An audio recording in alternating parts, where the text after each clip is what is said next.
What's going on, y'all? Welcome back to the garage, and welcome to let's look at some customs. Let's look at some customs that I got done this week. It's been a minute. I just, you know how life is. Y'all have life too.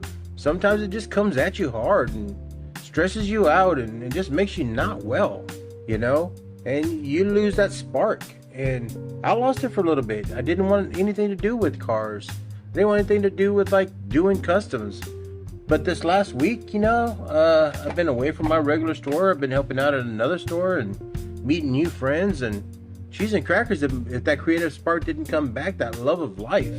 And man, it's done me a world of wonders. We're going to look at some customs real quick. But I just want to tell you that for those of y'all that are struggling right now, whether it's mentally, physically, financially, just know that it gets better. It always gets better. You just gotta be thankful for what you have, pray about it, and if you need help, reach out for friends, man. By cheese and crackers, all means, reach out. Don't go through this struggle by yourself. There's always someone that can help you. You know what I'm saying? So that being said, let's look at some cars, because that's what we came to this channel for. This is the Deora 2 that just came out in K-Case, I want to say. I picked up an extra one. I still got the other one right here on card on my desk. Hasn't left my desk since I found it. But I just wanted to do something simple, and just using these apple barrel paints, filled in little circles in there according to the card art that they're supposed to be black. Card art shows those fog lamps as being clear, but I made them yellow. Did a little design on the surfboard, filled in the tail lights. I love this casting. I love this casting a lot. But this took me all of 5 minutes. Literally, I did that while I was sitting here going, oh, let's make a video about the customs we done. And then I just started playing with that. So that made me happy. I'm glad to have my spark back a little bit. You know what I'm saying? So this one has been in my box for a while. I had done this yellow and green fade, and I hated it. Hated the silver part on that front end of this R35. So I was like, you know what? Let's just flat black it and put a clear color shift on there. And I was like, no, you know what? So I started playing around with my taping, and I taped it and hit it with the same pixie dust I use on everything, and it became like a metallic emerald green stripey on there.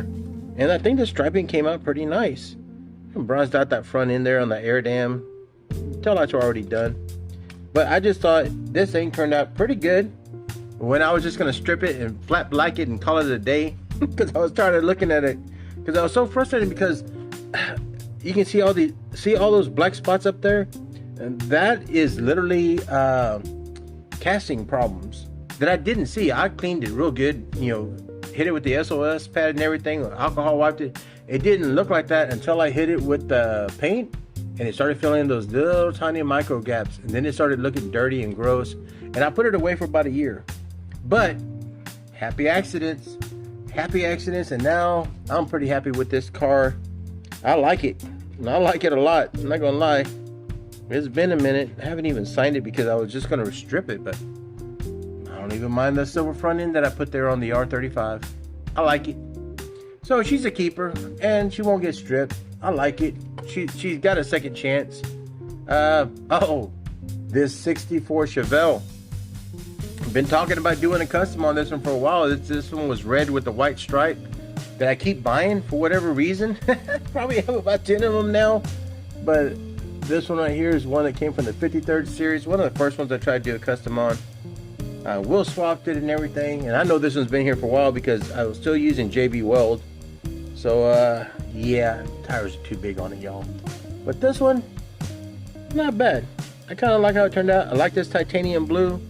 I like the black. I have this thing about having blacked out hoods. They're just kind of a way of telling the people that are around you, that's not stock. He swapped out the hood for a reason. It's got something under it.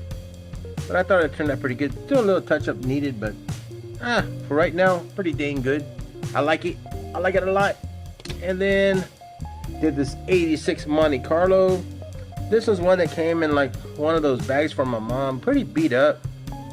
I hit it with this metallic dark charcoal. And it doesn't look like it has any clear, but it does have clear. But that paint is just so, the glitter is so big. It'd probably take about 10 coats. I mean, it's smooth, but it would probably take about 10 coats to make that thing look like glass. I mean, it even looks bumpy under the black. But that one did have tan interior. This one didn't. This was black, but I made it tan. Just like tan interiors. I just do. Yeah, and that tan interior is nothing more than this right here. Khaki color from the Walmart. A pretty nice looking little truck right here, little car. Yeah, I like it. And then the last one we did, I painted this thing pink. I already had decals for it, and then I went outside to check on it and see how far along they were drying, and the pink car was gone. It was on the ground. Big old chip on the front end. On the paint was all, yeah, jacked up because the wind blew it and it hit the ground, and one thing led to another. Next thing you know, I got this burned up 55 gasser. I guess there was a leak in the NOS tank and the NOS line, and it just blew up that engine and burned up half the car. Cheese and crackers. That's what you call an audible. It was already messed up. I called it an audible, and this is what we came up with. Stayed up to almost 4 o'clock this morning working on it too. But that's okay, y'all. That's okay, because I got it out of my system, and in the end, I like what happened. It's got a story. It's got a story that you can tell. But yeah, so that was what I've done for the last couple of days. Was just have some fun. Get back to that thing that I like about doing customs, and had a good time doing it. So yeah, y'all, don't let world, life, all that stuff get you down. Find that happy place and go to it. And cheese and crackers, I'm feeling so much better now. I am feeling so much better, and I wish you all the best. Thanks for stopping by the garage. Be safe, be well, and be kind. Always be kind. Till the next time at the garage, I'll see you later, grease monkeys.